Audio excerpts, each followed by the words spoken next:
بسم اللہ الرحمن الرحیم. ناظرین کرام السلام علیکم. پروگرام ہے ضابطہ حیات اور میں ہوں زنیرہ اظہر. ہمارا آج کا موضوع اسلامی فکر کو درپیش چیلنجز اور علامہ اقبال. اسلام ایک عالمگیر اور آفاقی مذہب ہے. زمانے کی تبدیلیاں اس طریقے سے اس پر اثر انداز نہیں ہو سکتی کہ ناقابل عمل ہو جائے. مگر افسوس ہمارے ہاں تقلید کا چلن ایک عقیدہ بن گیا ہے. غور و فکر، تحقیق، تجزیہ شجر ممنوعہ قرار پا چکے ہیں. رسوم کی ظاہری پیروی اور جزوی امور کو اصل سمجھ لیا گیا ہے. کتاب ہدایت کتاب ثواب بن چکی ہے. قدیم مذہبی فکر کے سامنے جدید علوم کی دریافتیں اور جدید تہذیب کے تقاضے ایک زبردست چیلنج بن کر کھڑے ہو چکے ہیں، جس کا نتیجہ یہ نکلا کہ معاشرے سے ذہانتوں کا دین سے شعوری تعلق کم ہو گیا. اس انتہائی سنگین مسئلے کو علامہ اقبال نے محسوس کیا اور اس کا حل بھی پیش کیا. اقبال نے شاعری تو کی ہی، اپنی شاعری کے ذریعے سے اپنے احساسات کا اور جذبات کا بھرپور اظہار کیا، مگر لوگوں کو جگانے کے ساتھ ساتھ انہوں نے یہ دیکھا کہ ملت کی بہتری کے لیے کچھ اس سے بڑھ کر سائنسی کام کرنے کی ضرورت ہے. سائنسی انداز میں انہوں نے جو اپنا نقطہ نظر پیش کیا وہ ان کے مقالات اور خطبات میں پایا جاتا ہے، اس لیے کہ شاعری چاہے کتنی ہی حقائق پر مبنی کیوں نہ ہو، اس میں شعری ضرورتوں کے تحت مبالغہ آرائی یا اختصار لازمی ہوتے ہیں، جبکہ نثر ان مسائل سے کیونکہ مبرہ ہوتی ہے، لہذا علامہ اقبال نے نثر کے ذریعے سے وہ سوچ، اس کے تمام پہلو پوری طرح واضح طور پر ہمارے سامنے پیش کیے جن کی ضرورت ہمیں آج محسوس ہوتی ہے.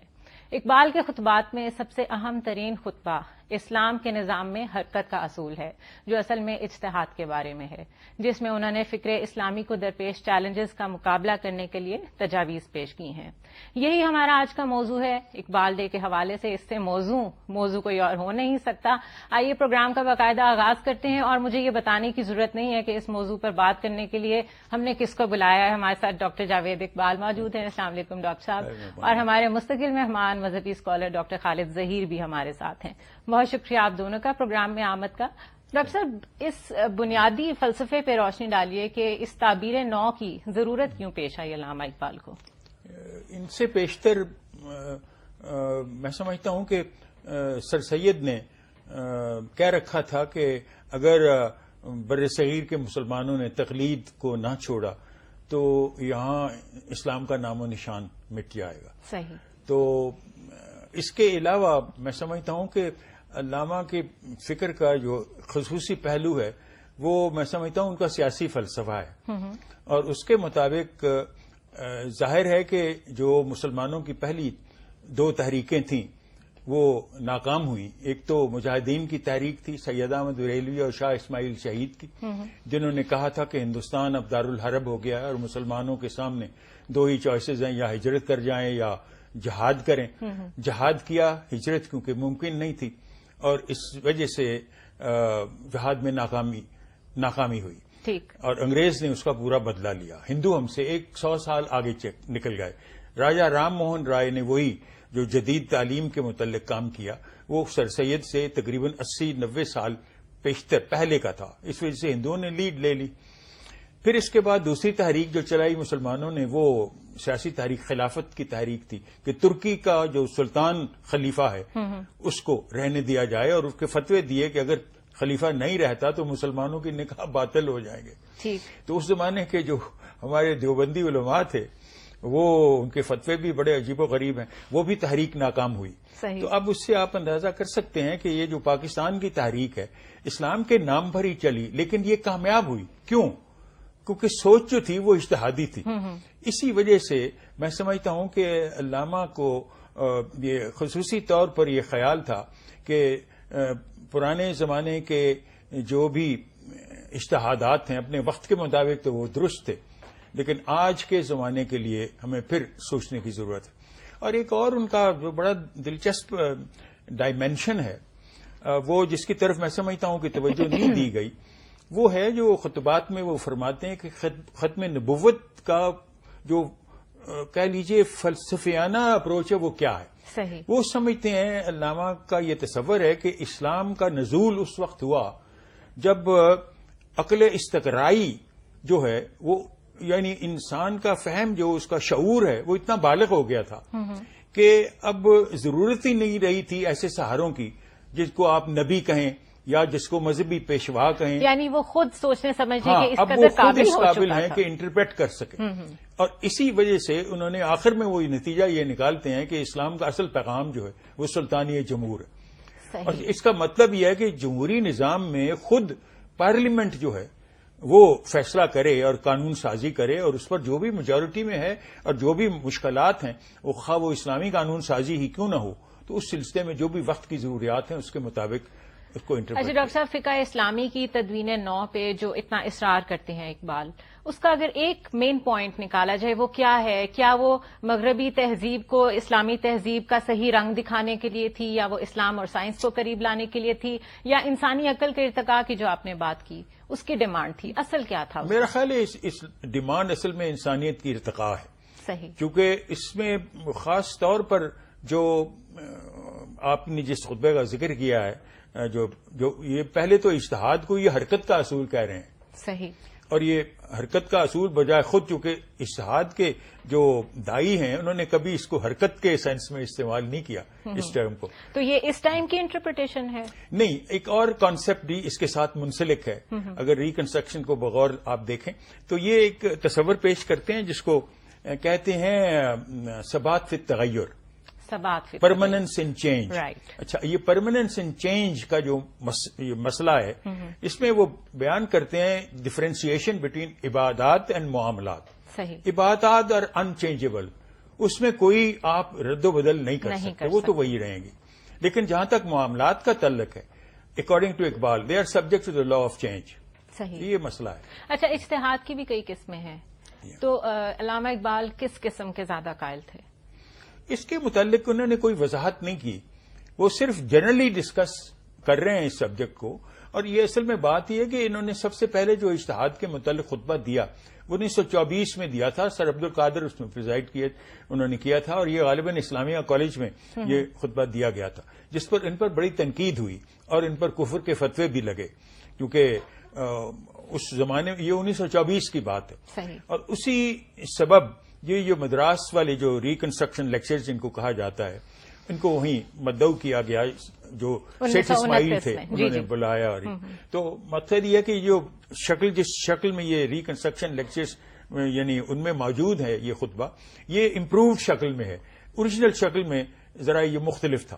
لیکن حقیقت یہ ہے کہ اس میں اقبال نے بیان نہیں کیا، انہوں نے اس مقصد کا اظہار کیا ہے کہ اجتہاد کے یہ مطلب ان کی زندگی کی ایک آخری خواہش تھی کہ اجتہاد پر کتاب لکھی جائے، اور یہ نواب بھوپال سے ان کا وعدہ تھا. اس کے سائناپسس بھی لکھے گئے تھے، لیکن موت نے ان کو اجازت نہیں دی کہ اس کی تکمیل ہو سکے. وہ اجتہاد کی ہسٹری لکھنا چاہتے تھے اور شروع کرنا چاہتے تھے رسول اللہ کے زمانے سے، کیونکہ اسی زمانے سے اجتہاد کا عمل جب معاذ کو انہوں نے گورنر مقرر کیا تو اسی وقت شروع ہو گیا. بالکل صحیح ہے. ناظرین، اجتہاد کا بہت امپورٹنٹ ٹاپک، ہم اس پوائنٹ تک پہنچ گئے ہیں. اس بارے میں ڈاکٹر خالد ظہیر کی ہم رائے لیں گے، لیکن ایک چھوٹے سے بریک کے بعد.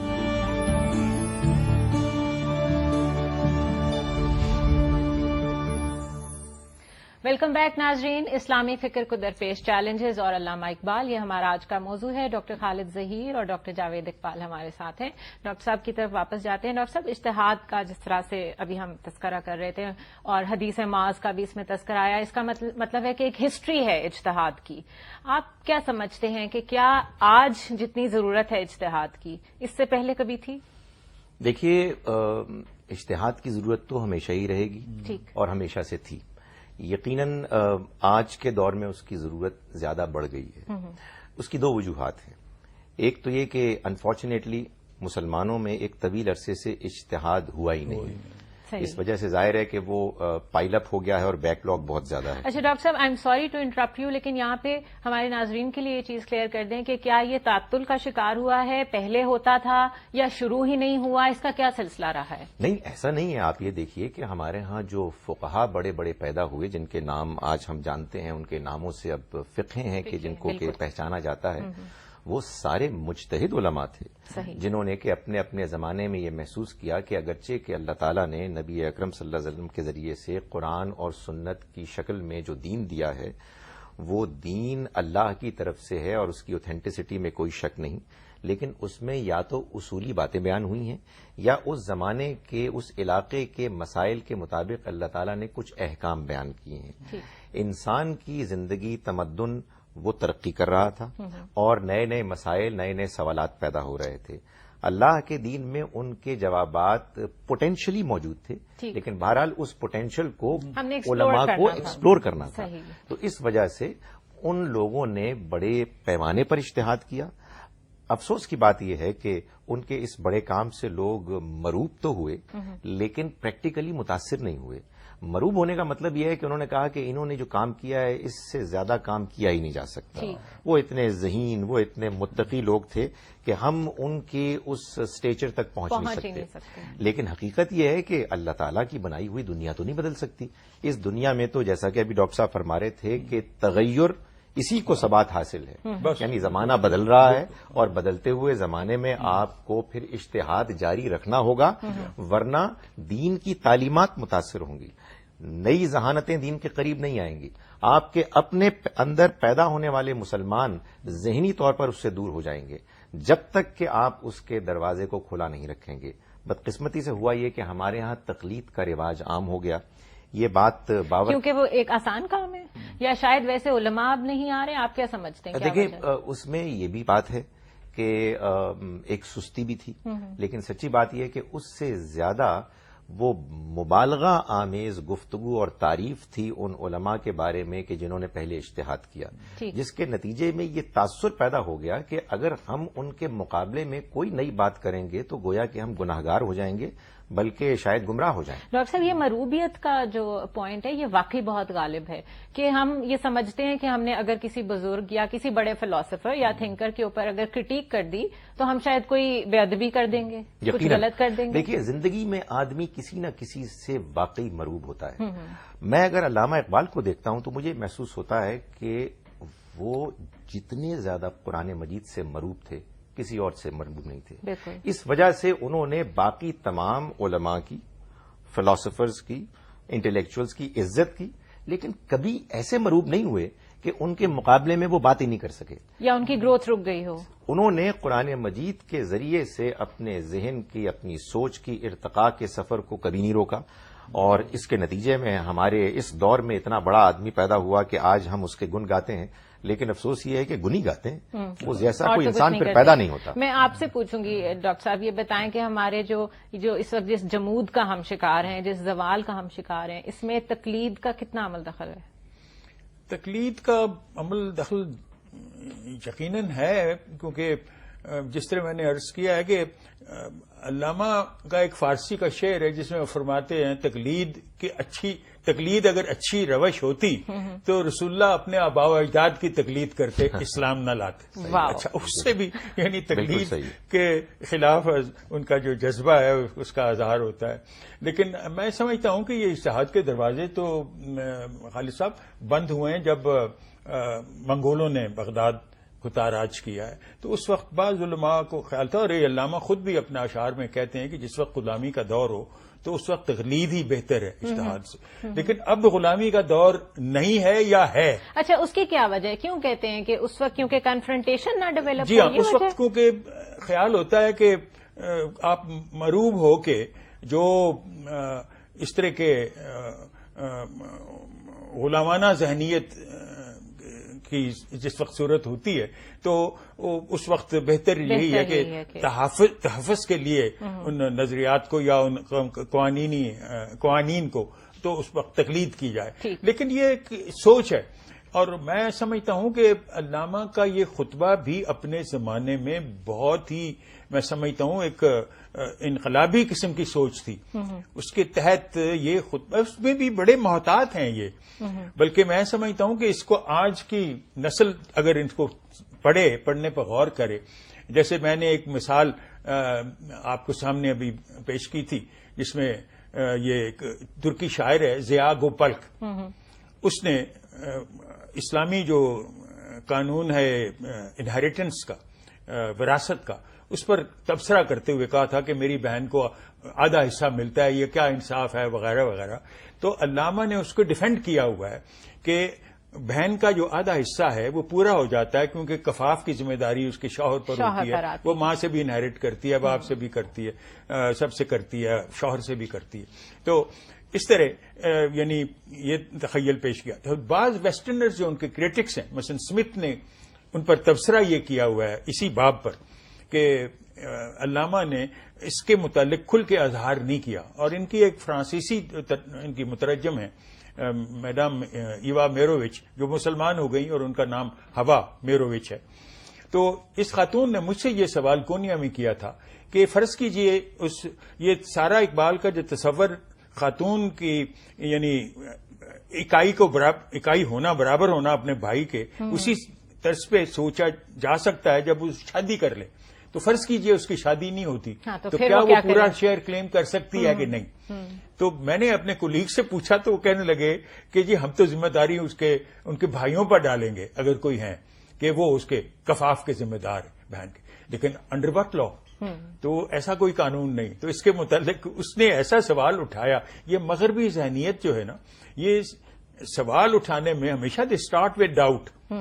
تو سوال اٹھانے میں یعنی بلکہ ان کی جو سوچ ہے وہ ہیزیٹیٹ نہیں کرتے. ہاں.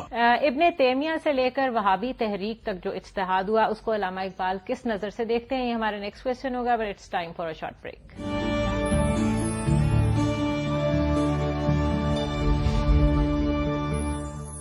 ویلکم بیک ناظرین. اسلامی فکر کو درپیش چیلنج اور علامہ اقبال، یہ ہمارا آج کا موضوع ہے. ڈاکٹر خالد ظہیر ہمارے ساتھ ہیں، ڈاکٹر جاوید اقبال ہمارے ساتھ ہیں. ڈاکٹر جاوید اقبال، آپ سے میں یہ پوچھنا چاہوں گی کہ ابن تیمیہ سے لے کر وہابی تحریک تک جتنا اجتہاد ہوا وہ اقبال کی نظر میں کیسا اجتہاد تھا؟ میرا خیال ہے علامہ ابن تیمیہ کو بہت اہمیت دیتے ہیں، بلکہ میں سمجھتا ہوں کہ وہ چاہتے تھے کہ ان کی نظریات کو صحیح طور پر سمجھنے کی کوشش کی جائے. کیونکہ جس طرح عبد الوہاب نے یا وہابیت نے اس کو ڈپکٹ کیا ہے، اس سے وہ جو ایکچولی جو شخصیت تھی، ان کا جو تصور ہے وہ بالکل مختلف تھا. اور اس سلسلے میں بھی علامہ کی انسپریشن ہی ابن تیمیہ تھے اس پرپز کے لیے، اور ان کو بہت اہمیت دیتے ہیں. لیکچرز کے علاوہ بھی اور جو بعض لوگوں نے جو علامہ کے ریکنسٹرکشن لیکچرز میں اس پر تبصرہ کیا ہے وہ بھی ابن تیمیہ کا ذکر کرتے ہیں. کیا وجہ ہے ان کو اتنی امپورٹنس دینے کی؟ کوئی ایک فیچر بتائیے. یہ ہے کہ ابن تیمیہ وہ پہلی شخصیت تھے جنہوں نے ایک طرح سے ایک تو دیکھیے پہلی شخصیت ہیں جنہوں نے خلافت کو ریجیکٹ کر دیا. بالکل صحیح. خلافت کی بہت بولڈ سٹیپ لیا انہوں نے. یہ بہت بولڈ سٹیپ تھا اس زمانے میں. اور پھر دوسری بات یہ ہے کہ خلافت کے خاتمے ہی سے وہ ایک طرح سے تاثر دے رہے تھے کہ اقبال تو اس سے اس طرح ٹریس کرتے ہیں کہ سلطانیہ جمہور اسلام کا پیغام ہی یہ تھا. اس وقت دو سلطنتیں تھیں جو اس وقت کی دنیا میں یعنی سمجھی جاتی تھیں کہ ایک تو رومن اور دوسرے ساسانین. یہ امپائرز کو ہم نے ختم کیا. بالکل. اور پھر اس کے بعد جو ہمارے ہاں خلفائے راشدین کی اگر وہ آپ دیکھیں تو آپ دیکھیں اس میں آج کی زبان اگر میں استعمال کروں تو پہلی تو صورت جو حضرت ابو بکر کی تھی وہ الیکشن کی تھی. بالکل. اچھا دوسری جو نامینیشن تھی وہ بھی ایک طرح کی سفارش تھی. بالکل. اور تیسری الیکٹورل کالج تھا. اور چوتھی حضرت علی کے زمانے میں ریفرینڈم تھا. تو آپ دیکھیں یہی چار بیسز آج تک چلی یہی بیسز آ سکتے ہیں. اب یہی جمہوریت کا تصور ہے. اب یہ علیحدہ بات ہے کہ مڈل ایجز میں وہ اس کی نوعیت کیا تھی اور آج اس کو سلطانیہ جمہور کہا ہے علامہ اقبال نے. اسی چیز کو اقبال نے خلفائے راشدین کے پیریڈ کو آئیڈیل پیریڈ ایک طرح سے بنا کے سامنے لائے ہیں. لیکن حقیقت یہی ہے کہ یہ جو تصور اجتہاد کا دے رہے ہیں اس میں بھی تو یہ جو مجتہد ٹریڈیشنل ہے وہ اقبال کے ہاں ریلیونٹ نہیں رہا. اس کی کیا وجہ ہے؟ اس کی وجہ یہ ہے کہ وہ بھی کہیں نہ کہیں آ کے جمود کا شکار ہو جاتا ہے. جی ہاں، کیونکہ یہ جو کنڈیشنز جو پرانی بنی ہوئی ہیں مڈل ایجز کی ایک مجتہد کے متعلق وہ زیادہ تر اخلاقی ہیں بنسبت قانونی کے. صحیح. اور اب وہ سمجھتے ہیں کہ مجتہد آج کل کے زمانے میں ایسا وکیل ہونا چاہیے جو ماڈرن جورسپروڈنس کو اسلامی جورسپروڈنس کے ساتھ پڑھ کے لے کے چلے. کیونکہ بہت ساری چینجز آ گئی ہیں. اب دیکھیں آپ کی جو ٹریڈیشنل ایویڈنس ایکٹ ہے اس میں 2 خواتین کی گواہی کو مستند سمجھا جاتا ہے. آج کے زمانے میں آپ کی پرائم منسٹر عورت ہو جاتی ہے بالکل. تو کیا وہ گواہ دینے کے قابل نہیں ہے؟ اس وجہ سے وہ سمجھتے ہیں کہ آج کا جو مجتہد ہے وہ ہی is suppose to be an advocate. Doctor Khalid Zaheer, آپ سے میں پوچھوں گی کہ آج کے مجتہد کے کردار پہ ڈاکٹر جاوید اقبال جس طرح کی روشنی ڈال رہے ہیں، ہم اس طرح کے اجتہادی علماء کیوں نہیں پیدا کر سک رہے، یا کس طرح پیدا کریں جو کہ ہمارے معاملات میں ہمیں صحیح گائیڈ کر سکے؟ ہم اس لیے نہیں پیدا کر سک رہے کہ جو ہمارے ہاں بظاہر علماء پیدا کرنے کا پروسیس ہے اس میں ایک ہی نقطۂ نظر پڑھایا جاتا ہے، ایک ہی طرح کے لوگ ہیں کہ جو اپنے طالب علموں کو سکھاتے ہیں، تربیت دیتے ہیں، اور برس ہا برس سے وہی چلے آ رہے ہیں، وہی اسکول آف تھاٹ چلا رہا ہے. اپنے بڑوں کی باتوں کو ڈیفینڈ کرنا، ان کے مخالفین کے نقطۂ نظر کو رد کرنا. صحیح. آپ کے اندر اگر اجتہادی بصیرت پیدا ہوگی تو اسی صورت میں پیدا ہو سکتی ہے نا کہ آپ قرآن کو براہ راست سمجھیں اور ایسے سمجھیں کہ گویا کہ جیسا کہ علامہ اقبال نے کہا ہے کہ آپ کے اوپر نازل ہو، آپ اس پر ایمان لائیں ایسے کہ آپ کو یہ بات سمجھ میں آ گئی ہے کہ یہ اللہ کا کلام ہے اور آپ دل و جان سے اس کو مانتے ہیں. اس کے بعد آپ یہ محسوس کریں گے کہ آپ کو اس کلام کو خود بھی ماننا ہے، اختیار کرنا ہے، دوسروں کو بھی بتانا ہے، مسلموں تک بھی، مسلمانوں تک بھی پہنچانا ہے، غیر مسلموں تک بھی پہنچانا ہے. جب انسان اس بات تک پہنچے گا تو یہ محسوس کرے گا کہ پھر تو مجھے زمانے کو سمجھنا ہے. بالکل صحیح. مجھے یہ جاننا ہے کہ لوگوں کے کیا سوالات ہیں، لوگوں کے کیا مسائل ہیں، تقاضے کیا ہیں، نئے علوم آخر کن کن چیزوں کو ہمارے سامنے لے آئے ہیں، اور ہم اس بات کو مانتے ہیں اور فار گڈ ریزن مانتے ہیں کہ یہ اللہ کا کلام ہے اور یہ تمام زمانوں کے لیے آیا ہے. جب انسان کے اندر یہ احساس پیدا ہوتا ہے تو پھر وہ آپ سے آپ قرآن مجید پر تدبر کرتا ہے، غور و فکر کرتا ہے، جیسا کہ علامہ اقبال کے قرآن مجید میں لیے ہوئے نوٹ سے معلوم ہوتا ہے. وہ ایک طالب علم بن جاتا ہے، وہ سوال اٹھاتا ہے. اس کے بعد پھر وہ صرف اس بات سے مروب ہوتا ہے کہ مجھے اللہ کے پیغام کی حقانیت اور سپیریورٹی ثابت کرنی ہے، لوگوں کے سامنے سوالوں کے جواب دے کر، in a valid way, in an authentic وے.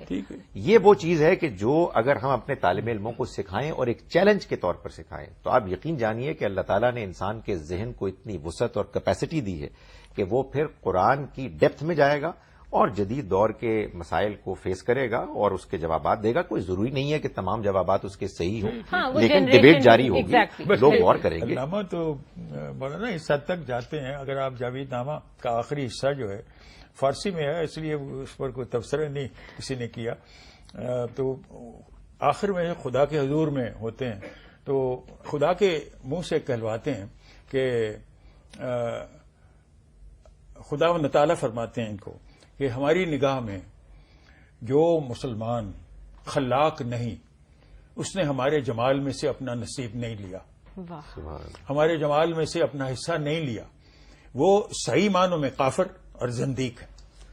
اب یہ اللہ تعالیٰ کے منہ سے کہلوا رہے ہیں کہ جو مسلمان خلاق نہیں ہے، جو کریٹو نہیں ہے، جو اوریجنل چیز جس کی سوچ نہیں، وہ یہ چیز یہ جذبہ اندر پیدا کرنا چاہ رہے ہیں کہ ایکسپلوریٹ کریں، آپ چیزوں کو ایکسپلور کریں، ڈھونڈیں، یہی آپ کی خاصیت ہے. ناظرین ہمارے ساتھ رہیے گا، اتنی انٹرسٹنگ گفتگو ہو رہی ہے لیکن ہماری مجبوری ہے، ہمیں بار بار بریک لینا پڑتی ہے. پلیز اسٹے ود اس.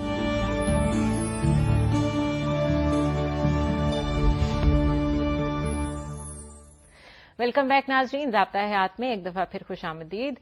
گفتگو کا سلسلہ جلد از جلد شروع کرتے ہیں کیونکہ ٹائم ہمارے پاس کم ہے اور باتیں بہت ساری ہیں دونوں ڈاکٹر صاحبان سے کرنے کے لیے. ڈاکٹر جاوید اقبال، کیا اگر اجتہاد کرنا اتنا ضروری ہے، تنقید کرنا، سوال اٹھانا اتنا ضروری ہے، تو کیا اقبال کے آئیڈیلز کو، اقبال کے آئیڈیاز کو بھی تنقیدی نظر سے دیکھا جانا چاہیے؟ کیوں نہیں، بلکہ وہ تو خود کہتے ہیں کہ میرے سے بہتر آئیڈیاز جو ہیں وہ آگے آئیں گے اور میں حرف آخر نہیں ہوں. اور اسی وجہ سے وہ انکریج کرنا چاہتے ہیں نوجوانوں کو کہ وہ جو بھی سوچیں اوریجنلی سوچیں اور کوشش کریں اوریجنل سوچ کی. اور اس کا مطلب یہ ہے کہ ہر معاملے پر آپ غور و فکر کریں. اجتہاد کا مطلب صرف یہی نہیں کہ قانون سازی کے معاملے میں آپ کوئی آگے قدم اٹھائیں.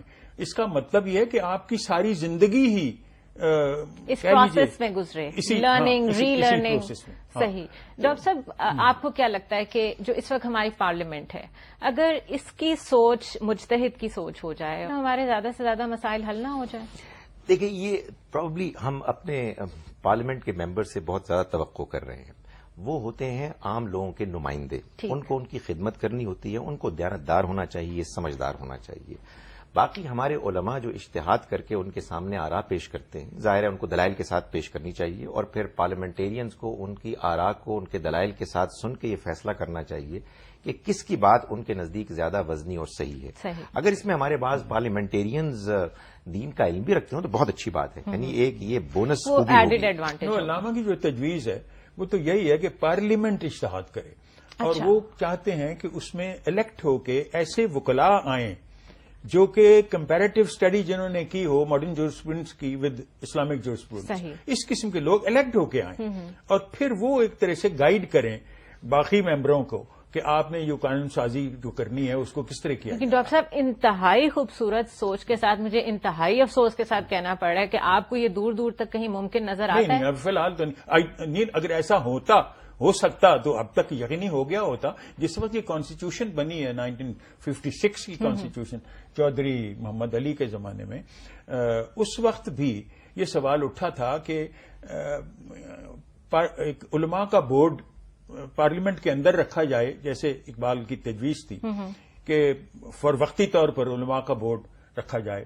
اور اس کے بعد انہوں نے کرٹیسائز کیا تھا، جو کہ اس زمانے میں شاہ ایران کے زمانے میں ایران میں جو تصور تھا نائبین امام کا، وہ سمجھتے تھے کہ یہ تھیوکریٹک قسم کا تصور ہے. اگر فرض کیجئے وہ آج کمنٹ کرتے طالبان کے اسلام کے ماڈل کو، تو وہ اس کو بھی کرٹیسائز کرتے کہ یہ سنی فارم آف تھیوکریسی ہے یا شیعہ فارم آف تھیوکریسی، جو دونوں اقبال اور جناح ریجیکٹ کرتے ہیں. صحیح. اس وجہ سے ہر طرح کی تھیوکریسی کو اقبال اور جناح ریجیکٹ کرتے ہیں. ہاں، دونوں کا ویو پوائنٹ ایک ہی ہے، لیکن یہ تھیوکریٹک ویو پوائنٹ سے علیحدہ ہو کے یہ جو تصور اقبال کا تھا کہ فار ٹیمپرری پرپزز علماء کا ایک بورڈ پارلیمنٹ کے اندر ہو، تو یہ سمجھا گیا تھا کہ یہ امپریکٹیکل ہوگا. لہذا وہ اسلامک ایڈوائزری کاؤنسل کی تجویز پیش کی گئی، جو کہ بن گئی، اب بھی ہے آپ کی کانسٹیٹیوشن. لیکن وہ اپیرنٹلی اس کی جو ریکمینڈیشنز ہوتی ہیں اس کو کوئی دنائی نہیں سمجھتا. ابھی ریکمینڈیشن وہاں پہ جو لیٹسٹ انہوں نے کی ہوئی ہے، جو پارلیمنٹ کا پڑی ہوئی ہے، وہ یہ ہے کہ خلا کی بنیاد پر تنسیخ نکاح کو طلاق کے برابر کر دیا جائے. وہ ابھی تک اس پر قانون سازی نہیں ہو سکی. تو یہ تو ایک گیپ ہے. آپ نے بالکل ٹھیک کہا کہ جو پارلیمنٹ میں لوگ بیٹھے ہیں وہ تو نمائندگان ہیں، انہوں نے تو جانے ہیں حلقوں میں جا کے لوگوں کی خدمتیں کرنی ہیں، ان کے چھوٹے چھوٹے مسئلے خدمت بھی نہیں کرتے. وہ تو وہ چلیں اب ایک اور ٹاپک شو ہو جائے گا ڈاکٹر صاحب. لیکن یہ بتائیے کہ یہ گیپ کس طرح فل ہوگا، آپ کی کیا رائے ہے؟ دیکھیے، بات یہ ہے کہ اس میں ہمیں اپنے تعلیم کے نظام میں ایسی امپروومنٹس کرنی ہوں گی کہ جس کے نتیجے میں ہمارے ہاں وہ لوگ کہ جو بظاہر سیکولر علوم پڑھتے ہیں وہ بھی، اور وہ لوگ کہ جو دینی علوم پڑھتے ہیں وہ بھی، ایک تو اپنے اندر مجتہدانہ بصیرت رکھیں، کریٹیکل تھنکنگ ہو، چیزوں پر کوسچن کریں، جو بات مانیں اس کو پہلے سمجھیں. اور دینی علوم جب پڑھائے جائیں تو یہ بالکل لازم کر دیا جائے کہ وہ ایک فل فلیج یونیورسٹی کا حصہ ہوں، نہ کہ الگ تھلگ آپ ایک آئسولیٹڈ جگہ پر ایک ایسا مدرسہ قائم کر دیں کہ جو دنیا سے کٹا ہوا ہو، اور اس میں ایک ہی طرح کی فکر، ایک ہی طرح کے سوچنے کے انداز، ایک ہی طرح کا لباس، ایک ہی طرح کی شخصیتیں ہیں جو نظر آ رہی ہوں. اس کے نتیجے میں آپ یقین جانیے کہ ان لوگوں کے اندر اتنی نیرو مائنڈڈنیس اور تعصب پیدا ہو جاتا ہے کہ وہ یہ سمجھتے ہیں کہ وہ دوسروں سے ڈفرنٹ ہیں، وہ کہ جن کے اور دوسرے لوگوں کے درمیان پھر کمیونیکیشن نہیں رہتا، اور اس کے نتیجے میں وہ مسائل پیدا ہوتے ہیں کہ جن سے آج کل ہم دوچار ہیں. ضروری ہے کہ ہم اس کو ختم کریں اور ہم ایک ایسا نظام تعلیم برپا کریں کہ جس میں ہم دینی علماء پیدا کریں، جیسے کہ ہم سائنٹسٹ پیدا کرتے ہیں، ہم ڈاکٹرز پیدا کرتے ہیں، ہم انجینئرز پیدا کرتے ہیں، اسی نظام کا وہ حصہ بنے. ڈائیورسٹی ہو جس میں، اس ڈائیورسٹی میں وہ ان طالب علموں کے ساتھ بیٹھیں کہ جو کیمسٹری پڑھ رہے ہیں، فزکس پڑھ رہے ہیں، اور یہ لوگ بھی پڑھیں کچھ نہ کچھ اس طرح کے علوم. یہ بھی اقبال کے ہی نظریات ہیں کہ اس طرح کی تعلیم کا نصاب ہونا چاہیے. اور میں سمجھتا ہوں کہ آپ اگر لا کالجز جو ہمارے اتنے سارے ہیں اس وقت پاکستان میں، ان میں آج تک Islamic jurisprudence as comparative study with modern jurisprudence یہ سبجیکٹ پیپر ہے ہی نہیں، بلکہ LLM میں بھی یہ پیپر نہیں ہے. نہیں، اس کو تو لازمی ہونا چاہیے، پیپر نہ ہونا تو خیر انتہا ہی ہے. اسٹڈی کے بغیر آپ بات سمجھ کیسے سکتے ہیں؟ صحیح بات. پھر تو ایک ون سائیڈڈ ایک وہ ہے انفارمیشن کی ٹریفک. ایک دفعہ پھر ہم بریک لے رہے ہیں، اسٹے ود اس.